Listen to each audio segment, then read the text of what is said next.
Et si ta colère, ta passion et ta révolte, en fait, c'était plutôt des moteurs que des freins?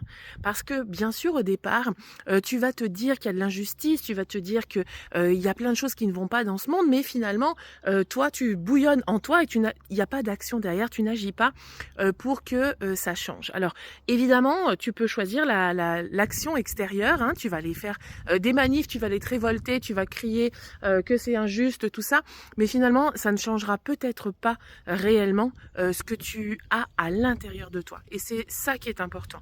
C'est-à-dire que au lieu d'exprimer cette colère peut-être de manière extérieure et que tout le monde en prend pour son grade autour de toi, peut-être que tu vas pouvoir au contraire aller la questionner et aussi t'en servir comme énergie motrice. Au départ, on peut sentir cette colère.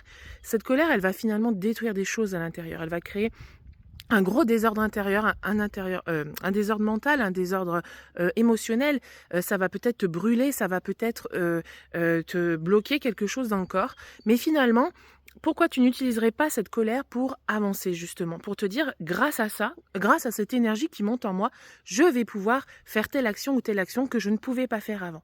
Et c'est exactement ce que sert à ça les émotions, c'est exactement ce à quoi elles servent. Elles servent à justement à nous mettre en mouvement, à nous mettre en action. Donc utilise tout ce qui pourrait être des émotions, on va dire, qui sont dites négatives et alors qu'elles sont totalement légitimes, eh bien ces émotions-là, servent tant comme moteur, comment tu vas pouvoir transformer ça? Et tu vas voir, ça va changer ta vie. Ciao.